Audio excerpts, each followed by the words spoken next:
This episode of MMA Nuts is brought to you by Wild Alaskan Company. Healthy, affordable, convenient fish right to your door. Get $15 off with code WILD15. Nectar Sleep, the last mattress you'll ever need to buy. Get $100 off with code GWFIT100. Liquid Web, one of the top hosting providers around. Save $49 off all VPS plans with code BINGO49. Naked CBD, your reliable source for delicious, high-quality CBD. Get 20% off with code STRONG20. Defense Soap, the world's best soap for wrestlers, jiu-jitsu, and MMA athletes. Use code MMA Nuts for 15% off. Hey fans, MMA Nuts, episode 466. 466. My name is Ingo Lego. Back around with my show. By my fans, for my fans, walk the line between serious and ridiculous. Pause for effects. What's going on? Oh, Matt. What? Just saying. You're showing some symptoms, sir. We may have to cancel the next few shows. Well, I didn't want to say anything, but I have face AIDS. Damn it. How could you contract that? It's the HIV, the HIV in some circles. Is it the COVID? Maybe. You got the COVID-19. Coronavirus. Hey, if you're out there part werewolf, part and you're vampire. Like in a place where they got lots of coronavirus, wash your hands. Don't believe the hype. It'll all work out. And your balls. Keep your balls clean. Keep your nose clean. Protect yourself at all times. Yeah, that's usually a good option. Right? Intelligently defend yourself. That's right. Expect the unexpected. I believe the world has gone crazy, Matt. And have they? Jesus Christ, I went grocery shopping, and what a fucking nightmare that was. Seeing ladies that are like 100 pounds in fuck me boots with 3 to 4 inch high heels and 4 cases of water, and she's struggling because she's maybe 100 pounds and 5'8". Fuck me boots? Yeah. Oh. You can't push a cart when you're dressed to fuck. Yeah. Right? And do you really need 4 cases of water? Right. They put a limit 5. And the only thing that pissed me off when I went grocery shopping, I had told you, I couldn't buy Kleenex brand Kleenexes. So I had to buy some generic bullshit. I like a soft Kleenex on my face. I don't even want the virus fighting kind because you're paying extra for bullshit. Who cares? Just you're not that particular about stuff, but apparently Kleenex. I am very particular. It's like Q-tip. Have you ever tried a non-Q-tip Q-tip? Never. It's not good. You'll never go back. You try some generic shit, you're like, what the fuck? It's like Advil. I love Advil. I feel like they make the best ibuprofen. They could. I don't think ibuprofen is like as good as Advil. Fair enough. Generics are not always better. Sometimes they're cheaper.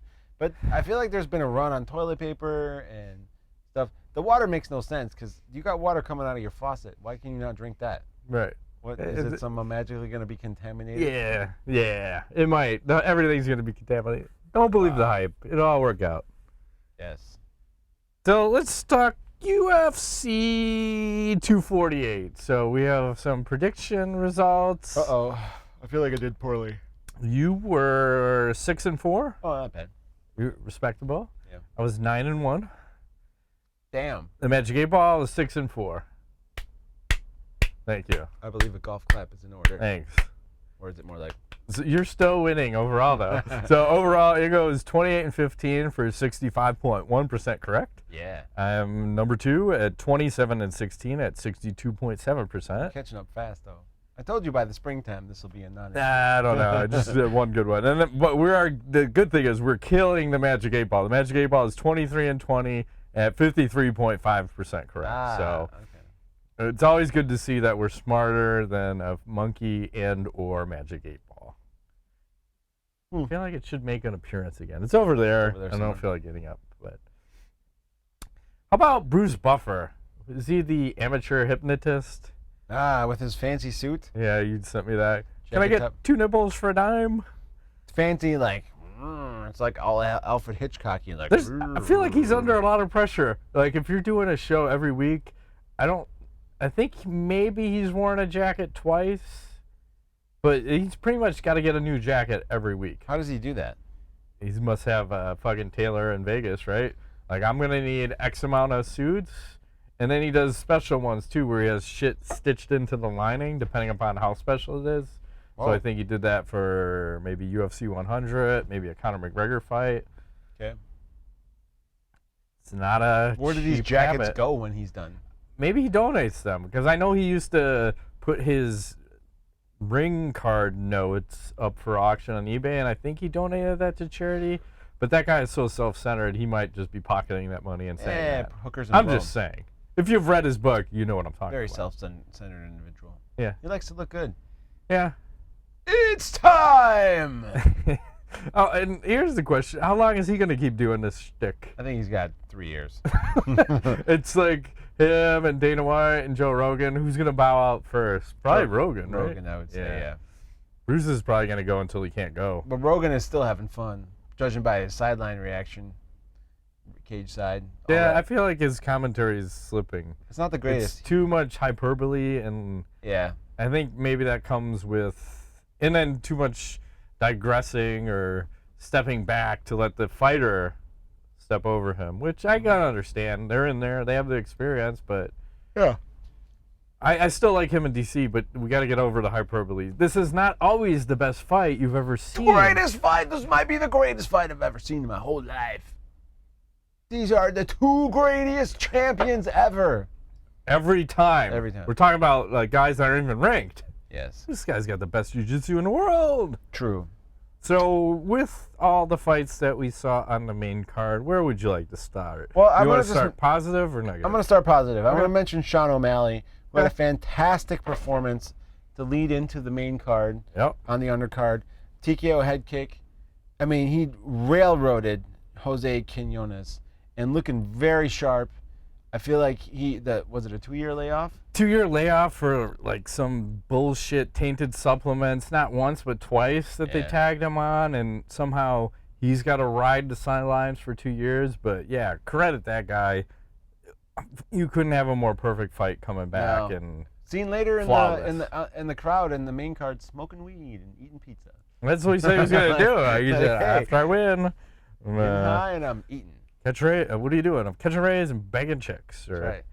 getting high and eating pizzas. I like Good for it. him. I haven't had pizza in a while. I need to have some pizza. Good thing. Yeah. I try to have it once every 2 weeks. Okay.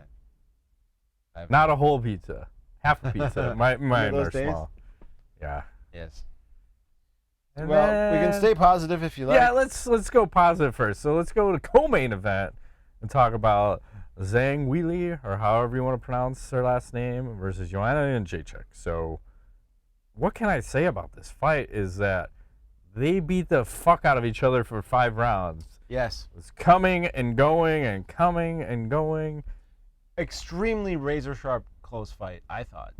I know that Joanna had a big fucking Hematoma. Klingon thing going on her forehead. We'll post pictures. But Zhang, not exactly unscathed. Also, not quite as inflamed, but looking. No, not.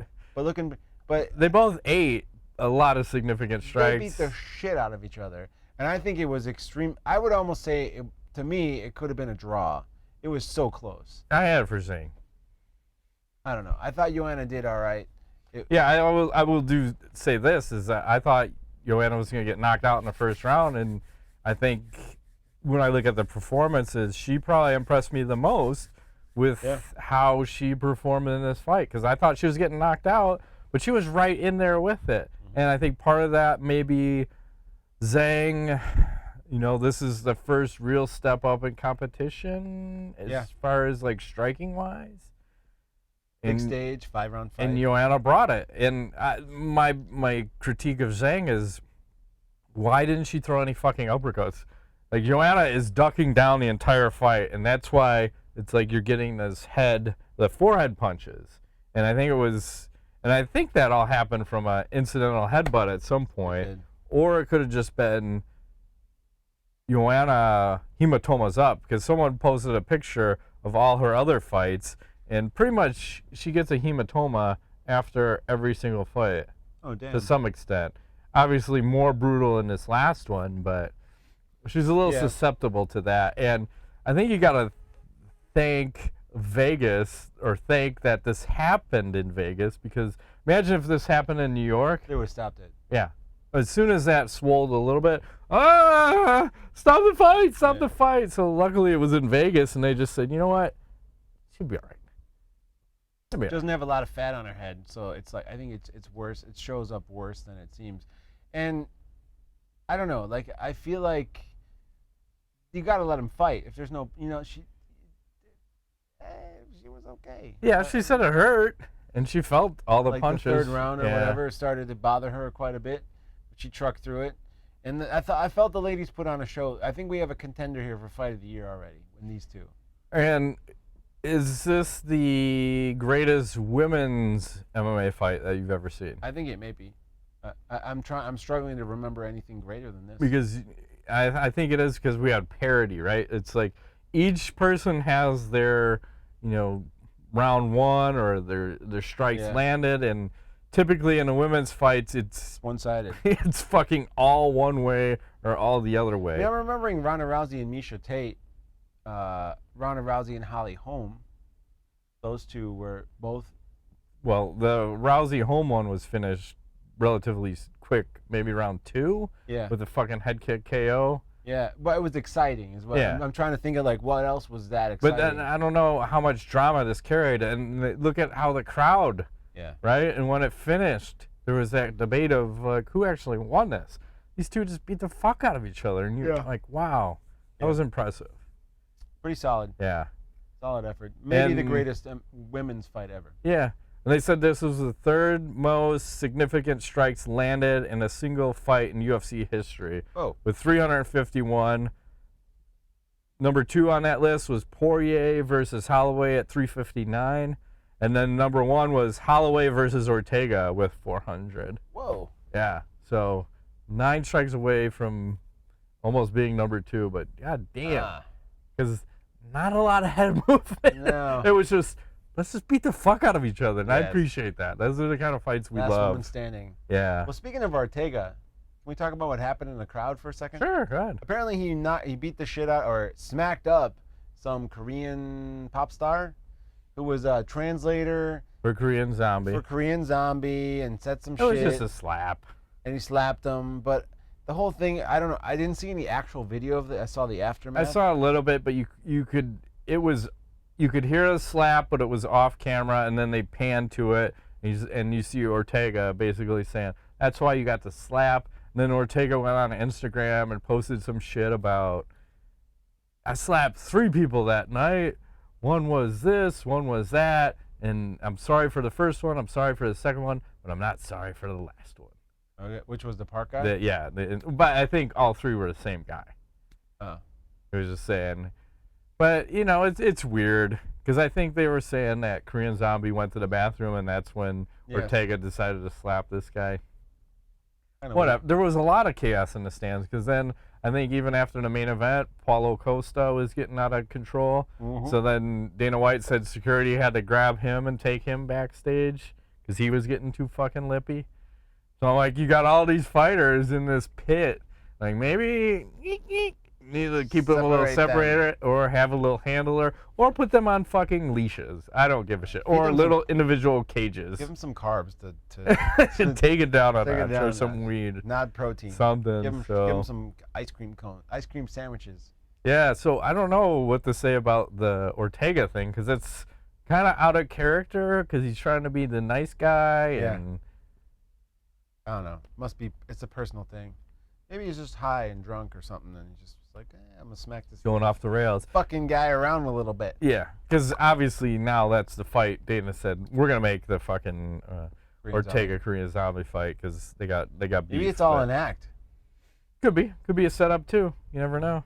Like, why don't you smack my boy up, and then we'll have something to fight about. It'll be fun. That's right. All right, so can we talk about the not-so-fun fight now? Yeah, go ahead. All right. Whatever you want. Adesanya versus Romero. So, all right. This had a lot of hype behind it.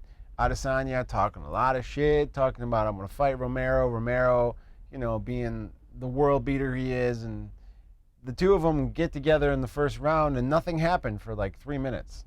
Romero just stood there for a good 2.5, 3 minutes. Employing the BJ Penn approach. Like, right. Like, I'm standing right here. Come get me. Come get me. Are you going to do something or not? Yeah. It was to this point. You know how many strikes Romero threw in the first round? Double that. 6? 6. Oh. Threw 6 strikes, and Adesanya threw 11. Yeah, it's like they threw as many strikes in 5 rounds as some fights happen in 1 round. Yeah, I don't know what the history is, but I almost want to say that's probably the least amount of strikes thrown and landed in a 5-round title fight that went to decision, because good God, man. And for me personally, and I don't want to speak in hyperboles, but that may be one of the worst fights I've ever seen. I think it's up there with Anderson Silva, Damian Maia, as far as like a title fight. Caleb Starnes versus what the fuck is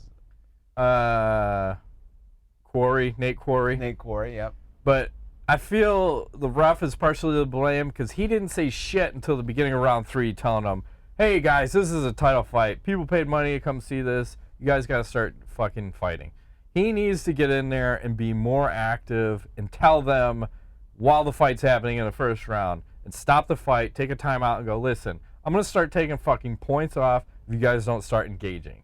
Yeah. Because round 1 was bullshit, round 2 was bullshit, and then he does that at the beginning of round 3. It's like, as the fight went on, more strikes were getting thrown. But what the fuck is Romero doing? Because I put 100% of the blame on Romero, because I understand what Adesanya is saying. He's like, I'm not going to come in recklessly to come after this guy that doesn't want to fight. Like, why am I going to put my title on the line and take all the risk when this guy is just going to stand here? Oh, so I'm surprised you say that. I understand that. Because he did what he needed to do to get the win. And if you want to think about how many people have come out unscathed in a Yoel Romero fight. None. And Adesanya, he's the only one. Yeah. So in that case, he fought smart. Was it appeasing to the fans? Fuck no. Nobody liked that. But, I mean, do I give him any of the blame? Maybe a little. But I think it's 90%, I'll go percentage. 90% Romero, 10% Adesanya. Okay. Because I'm surprised you say that. I feel like they both played a part. Well, how do you fight someone that doesn't want to fight? I mean, it wasn't as bad as, Nate Quarry running after Caleb Starnes, because Caleb didn't want to fight him. He's trying to run after him and catch him, right? Yeah. Like, I can't catch the guy. What do you want me to do? And the ref's got to take some of the blame, too, for not taking a point. Yeah. Take a point from anybody. I don't give a fuck. Or get some cattle prods in there. We need, if there's no action, you need to make action. Or this is where the cage just starts shrinking. You know what? There's no action. The cage just went half size. It makes a lot of sense. Well, you have the classic counter striker versus somebody who realizes that and doesn't want to do anything. Right. They're going to try to make them come to him, But it makes for a very boring fight to watch. There wasn't a lot of action. And we're coming off the tail end of that Joanna versus Zhang fight, right? So you kind of had that going on. So, I don't know. It was a chess match, and it was interesting for a minute, and then you're like, okay, but 25 minutes of this? Really? I mean, you guys, somebody needs to do something. And at the end of the fight, the one thing I noticed is neither fighter, other than sweating, looked like they had been in a fight. Oh. So what does that tell you? They didn't do anything. The stats, Adesanya threw 132 strikes, landed 48. Romero threw 89 and landed 40. That's crazy. Like, what the fuck? Like, I'm going to throw almost 20 around. Not much. 4 every minute? Fucking sad. Go fuck yourself with that. If I'm Dana White, I am firing Yoel Romero. This is what I said after Damian Maia fought Anderson Silva. I'm fucking firing Anderson Silva for that shit. But get the guy the fuck out of there. You're 42. You're never going to get another fucking title shot. You barely make weight. Go fuck yourself. I'm sorry. I have no respect for this fight. Yeah. He didn't even try to do takedowns or anything. No. He only, dropped to a knee every once in a while. Well, what are you going to do? Do something with it. You were giving the opportunity. Adesanya didn't have to take this fight. He could have sat out and waited for Costa. Yeah. He gave you the opportunity, and you did nothing. You got, I think, made $500,000 to just fucking go out there and do not a goddamn thing. Yeah. Fuck that guy. I'm done. And that's the fight that makes sense, though. Him and Costa, Adesanya and Costa. If Costa can rest up, makes a lot of sense. He's got his fucking shooter leopard print shirt on. Whatever again. that is. I don't know what that was he was wearing, but that's what makes sense. And Romero, Who knows? Go to Bare Knuckle Fighting Championship. I'm done. Like, you can't put that kind of performance on, especially, like, this is supposed to be the card, right? Luckily, that women's fight saved the card. Oh, it did. Could you imagine if that was shit too? Like, that's shit, and then you get to the main event, and then we finish at 12:30? Come on, guys. Yeah, for all that nonsense. Come on. It's fucked. For 65.9 or whatever, 64.99 plus tax. Go fuck yourself. I'm not happy with that. I agree, I don't man. think anybody is, right? No. And then I just want to mention that Dariush versus Klose fight, new contender for worst tattoo ever in the history of MMA. I'm just gonna get a picture of Michigan put on my titty ball with Klose. Remember that? Like, wow, he must really like Michigan, but he's from the Michigans. Yes, I would hope so if he got the tattoo, or he just really likes that state for some unknown reason. He likes rivalries. Michigan State, right? Sure. So, first round, Dariush is all over his back, almost gets the rear naked choke. Second round comes out, Dariush gets rocked, and he's like, you know what? I think we're going to just stand and bang. There's this fucking exchange of just boom, boom, boom. He's rocked, and he comes back, clock's close, and then his leg just kind of goes out a little bit and then goes back. And then he just comes in with this thunderous left hand. Mouthpiece pops out, eyes roll back, man drops to the ground, and then Dariush walks off the KO like a fucking champ, Mark Hunt. It's pretty solid. It was awesome. I liked it. And then the reaction, I like the reaction of Rogan, DC, and Anik, and you know, we saw that, like losing their shit on the side. Yep. And then Dariush, Rogan puts him on the mic and he says, hey, I want to call someone out. Robert Whitaker, if I ever become a father, and I hope it's soon, I want to be a dad like you. What kind of call out is that? Is he calling him out to be a father? Is he calling him out because he wants to fight? I'm very confused with what the fuck's going on. Respect. It's just respect. I respect you as a father. I hope to be one soon. I will own your shit. Right. I will be your kid's daddy. Right. Oh, is that what it is? He wants to fuck his wife? Is this the kind of talk we're throwing down here? Maybe. That's some fight words. Might be some fights. You have anything else for the card? Nothing. I don't have anything else. I'll take a sip. I want to talk about the card this weekend. Okay. What's happening this weekend, man? It's a really good fucking card for UFC Brazil. So Brazil! The main event is Kevin Lee versus Charles Oliveira. Then you have Damian Maia, Gilbert Burns, Johnny Walker is fighting Nikita Krylov. You have McDessie fighting Tronaldo. And then there's some other smaller fights. But, you know, Kevin Lee is coming off of that head kick KO over Gregor Gillespie. Remember that one where he fucking flatlined him a la Rich Franklin, Nate Quarry? Just deaded him. And he's been training at TriStar. And then Oliveira, with all his fucking submissions. Millions. I really like that. And then Maia, probably one of his last fights. Yeah. And he's still, I think, lobbying for that Diego Sanchez fight. I don't know if we should make that now. No, we should not. With his fucking Svengali coach. Well, you know, that might be okay for Diego since he's not at risk of getting KO'd probably. Yeah. I mean, Damian would treat him nicely. You would put him to sleep softly. I love you. I kill you softly, my friend. I'm going to make a good night. Say good night to everybody. I'll see you tomorrow. Yeah. We can have dinner later. Sure. You got anything you want to throw? Not really. Okay. Nothing exciting. I'll keep going then. So I saw Paulo Costa was sparring with Logan Paul. Ooh. So, I don't know, we can kind of watch a little of this. What the hell? And people are saying that's fake, but that looked kind of legit to me. Wait a second. He knocked out Logan Paul? Well, he hit him really fucking hard. But, one, why are those two fucking around? Why are they fucking around in the Zuffa boxing ring? Uh-huh. And why would you even fucking spar with Costa? And why would you let Costa go, whatever? That's probably not even 100%, but to me that looked like a solid shot. And he looks fucking dazed, but And why put that on the internet? Right. I don't get this. It's marketing. Yeah. Marketing, hyping. The marketing He got machine. hit there. I don't give a fuck. To make what the guy people are look saying. invincible. But that Paulo Costa is so sexy and so strong. And crazy. He looked like all of 230 right there. Yeah, I don't know how the gigantic. guy's making How are his 185. knees holding up? He looked like he was moving all right. Okay.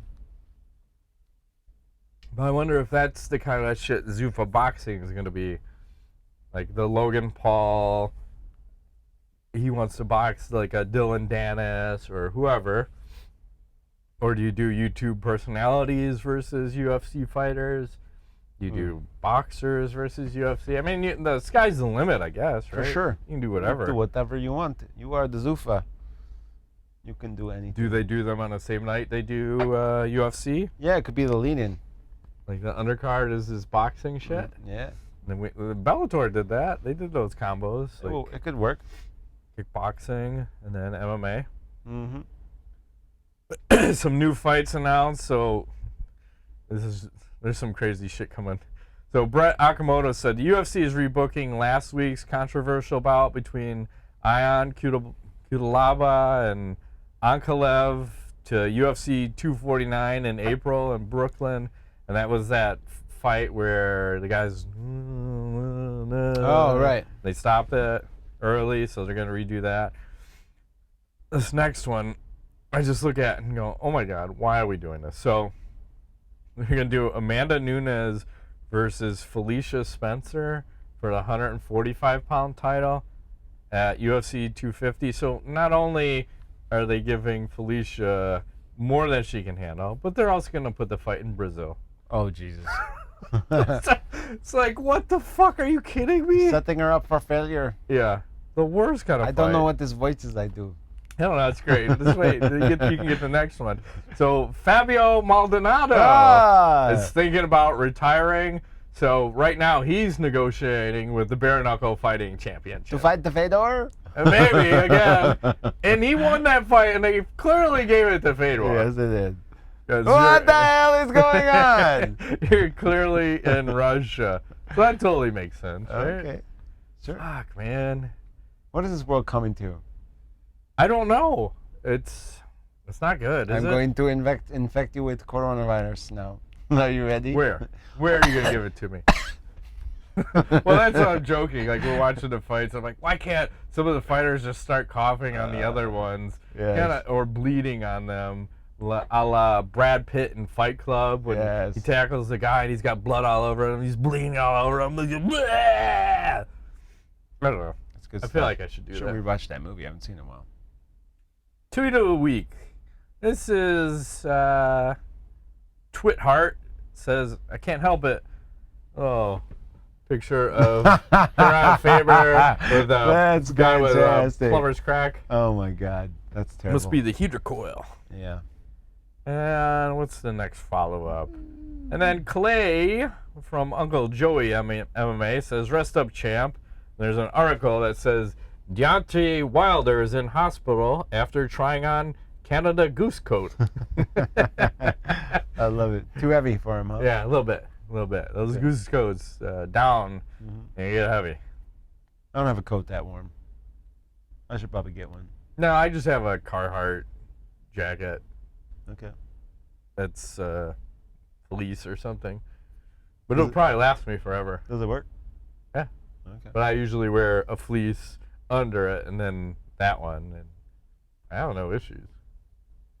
Rugged. Okay. I feel like I could do shit in there. You're I feel a like I could do man's some man. lumberjacking if All I right, needed to. Sweet. And then let's do a little women pick of the week. I don't know. There's a couple. So Laura Sanko, who does a little UFC commentating, she was also there at that infamous Jorge Masvidal versus Leon Edwards. She was doing the interview when that shit happened. Yeah. She's also a former Invicta fighter. So she posted this pic on her Twitter. Good. She's trying to defy God. gravity. I How didn't is know that it was possible? that delicious. That's a lot of booty in one picture. Yep. And along the same lines, let's look at Kat Zingano hanging out on the beach. All right. I'm cooling on her, Matt. I've been cooling on her a while. Oh, see, you don't like the real tits now. It's not real. I'm just saying. She's the one who got the titties. She got the fake ones put in first. I don't know what's happening. I don't even know. I don't know. I'm a big fan. I can tell. Been right along. Sip. At a breakneck speed? Yep. I'm feeling frisky. You know. Are you threatening me? No. Not yet. All right, great. I was like, cool. I don't know. I started fasting at 4 o'clock today, and I've had this beer, and it's going right to my head. Yeah. So I started at 5. I'm a little loopy. I go an hour later. It's like right to my dome. Like it's like a fist. Like if you were gonna put your fist in someone. Fisting. I don't know anything about that. Fisting's overrated. I don't want to hear anything. La la la la la. No, I don't know. That's the night. So Rigo Machado closing out. It's time. Pound sign us roll. Pound sign Matt Rave Train. Pound sign. English figured. I know. Sorry. Once again, I want to ask you guys some existential and philosophical questions. Yes. I'm almost on point. I'm getting a little bit clumped. Can spirituality make you a happy person? Yes. How? Huh? How does it make because you happy? you develop a faith in something, and you develop something greater than yourself, and it brings you a sense of peace and belonging and calmness. It can. It can also brainwash you and make you crazy. And make you like give people weird shit to drink and kill them all. That can also do that. So if I join a cult, am I being spiritual or just brainwashed and or both? Probably both. I don't know. Depends what you believe in. Do you believe in Jesus? I believe in things. How's that?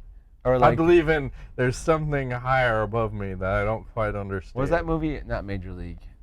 I believe in the cock and the pussy and that's that movie. That's a famous baseball movie. What the fuck is it called? Bull Durham. Oh Jesus. Remember that? That's way old. Is that Kevin Costner? And Tim Meadows and Susan Sarandon, which was hot as fuck. She was really hot in that movie. Yeah. But yeah, it starts with I believe in the cock and the pussy, and then there's more. I forgot. But those are the only like important. Wearing women's underwear. Sure. I don't know what that's about. Is being obsessive about someone or something a good thing? I would say only when you're stalking them. Yes. That's probably when it's a good thing, right? It can be a good thing. I think sometimes you should say less. Less is more. True. Are highly intelligent people less happy than individuals with average intelligence? Probably. Yeah. I would say yeah. I've seen... I gotta be careful with how I word this. I've seen less intelligent people really happy at a hockey game getting an ice cream sandwich. I told this story. You've told this I've story. seen someone on the spectrum order an ice cream sandwich from a vendor at a hockey game, and they were 30 feet apart, and he dials it up. And the guy, I'm like, oh no, don't throw him the ice cream sandwich. He throws him the ice cream sandwich right in the face, into his lap. Gave no fucks, so happy. He didn't care it hit him in the head. He just cared he got his ice cream sandwich. He was so fucking happy. Life is good, man. And you know what? That made me feel happy because I wished I could be that happy. Because if I got hit in the head with an ice cream sandwich, I'd be, motherfucker, throw your shit right, man. Get your shit together. Hands are here. Head is here. Who are you talking to right now? Whoever wants to listen. I'm just Okay. making sure I'm talking to everybody in the room. There's a lot of people here. Wow, hear his voices, I think. Sometime. And then MMA Nuts Show, it's back. Season number 2, episode 1, The Wild Hunt, part number 1. There you go, Ingo. Want me to read it? Yeah, go ahead. All right, that's sweet. all you. Switch it up. The episode starts in the middle of the night, in the woods. Okay. A shadow of a creature is running from a pair of boots that can only be seen in camera. Suddenly, it's revealed that the creature is a werewolf as it jumps from the bushes. Coming out from the bushes it's Matt. He is sporting a black, epic beard with a Viking hair and a scar across his left eye. He carries a huge great axe, almost the size of him. Oh, fuck. Imbued like, with electricity. Warcraft. And thanks to his incredibly inhuman strength, he's wearing a black leather armor with a symbol of white wolf head in the middle. On the other side is Ingo. He is sporting a clean shave with a red bandana in his head. He carries a bastard sword that lights itself on fire, and other hands start producing fire like a and my other hand starts producing fire like a flamethrower. He was able to arrive first thanks to his inhuman speed. He's wearing brown leather armor with the symbol of a red dragon head in the middle. Ingo asks Matt, "Is this the hunt?" Matt replies, "Yeah, same shit, different day." As Matt with one swing cuts the werewolf in half, and then Ingo burns the rest with fire. Yeah, with your flamethrower. Flamethrower, all right. Once upon a time, Hollywood. You guys return to your new home in the Witcher world, let's call it Nazagoth, and after getting the bounty for killing the werewolf, you guys head back to your guys' home, where Triss Marigold is waiting for Ingo and Yennefer. Who's Yennefer? Triss is the redhead. Ooh, I like right? redheads. You get the redhead. That's fun reading it. I like it. And Yennefer Vetterberg is waiting for Matt. You guys spend the rest of the night drinking some good beer. Don't worry, Matt. You can eat gluten in my world. Oh, thank you, good sir. I don't know what that's about. I just want a big-ass deep dish pizza. And bed your woman in there before the new day arrives. Continue. Whoa. Holy fuck. I'm flabbergasted right now. I don't know what to say. I mean, the continuance is we're going to spend a few days betting our women. I mean, obviously. Hello. And then there may be some swapping of said woman. Whoa. Like, hey, you get this one now, and I'll take that one. I'm going to have to ixnay that. Okay, then I get all the women, and you get nothing. I can take one that's all my own, and you can have all the rest. That's fine. I don't need What kind of friend are you? I'm just saying. I don't want to be what do you call that, Eskimo twin? You don't want to be Dana White and Lorenzo Fertitta? What the hell? What the hell kind of friend is this guy? Yeah. That's fine. Fuck, Mary Kill, Celebrity Edition number 81. Adult Adventures number 17. Sweet. Abby Cross. Oh, good lord. That's nice. Capri Cavani. That's okay. It's not as good as the first and one. Lola Fox. Whoa. What is happening? All right. I don't know. I'm killing the one in the middle for sure. I'm probably going to marry the first one and bang the second. Okay. The third. I'm sorry. That is nice. She's got like that look to her where she can make a sandwich. But not even without the D. It's just a sandwich. Sandwich. Yeah. I'll bang that one. I'm actually going to mix things up and marry the second one. The blonde? Yeah. Wow. That's usually not my speed. It's a little skinny for you there. Yep. And then I'm going to kill the third one. Why? What do you got against that booty? I don't have anything against it, but that's sometimes things hit too close to home. You got to kill them. All right. You got to kill what's closest to you. All right. Fine. Knowledge, what do you got? I started watching a show on Netflix called Sex Education. Right up your alley? Right up my alley. Pretty exciting show. I liked it. It's a British show, and it's pretty fucking weird and funny and goofy. I highly recommend it. It has what the hell's her name from the X-Files? Gillian Anderson. I had a huge crush on her when I was younger. Whatever the X-Files song is. Yeah, I was like, David damn, Company. she's looking better than ever. She's got that old milfiness going. Nice. Like, How old would you say she is? 48. Late 50. 40s, early 50? Okay, Yeah. great. In my wheelhouse? She's in our wheelhouse, Matt. Definitely would bang. Okay, Yes. fair enough. Would bang. Yes. Yes. You are correct, sir. Yes. What do you got? So my knowledge, Kate Quigley posted this. She says, surviving the coronavirus. Sex positions. This one is incorrect. Missionary, incorrect because she could cough in your face. The correct position is doggy style. It's face down, ass up, so that when the lady coughs, it's away. When you cough on the back of her head, and that's her problem. So you cannot contract it from inserting your penis into said vagina? No, never. And we can say penis and vagina because it's anatomically well, those correct. were the stats I was talking about earlier. I don't know if I want to fucking say all that. Oh, 46 million flu cases and 45,000 deaths. That's like last year. In the U.S. Yeah. And only 500 cases of coronavirus and like 19 deaths. Yeah, I don't know. I think you just need to fuck face down, ass up. That's the way we like to fuck that ass down. What? Where is Two Live Crew when you need them? I feel like I think they can fix coronavirus. They probably could. I think it's all overrated. I think I'm just gonna fly. Let's just fly to China and contract coronavirus. It's like a quarter of the price. Oh, to China? Yeah. That may be 1/100th of the price. Right? It may be free. Just come on in. You want to go to China? Are you crazy? Yeah. Will they even let you fly to China from the U.S.? Probably not. You probably got to Cuba to China. It's like a one-way ticket. Yeah. You probably got to go to Cuba. No round trip. No. It's a one-way, and it's probably a no-go. No-go. Yeah. I'm gonna skip that. I wouldn't fear it. It's all good. Don't fear it. It'll all work out. Until we both contract it and die of face AIDS. Would you? Yeah, I was gonna say, would you rather contract AIDS or coronavirus? Coronavirus. Of course, it's less fatal than the flu. Yes. That has been this week's edition. Blah blah. What? You got all the AIDS. Wow. Only in your mouth. In my mouth AIDS. That has been this week's edition of MMA Nuts. My name is Ingo Weigel. Matt Griffith. Thanks for playing. It's a mouthful.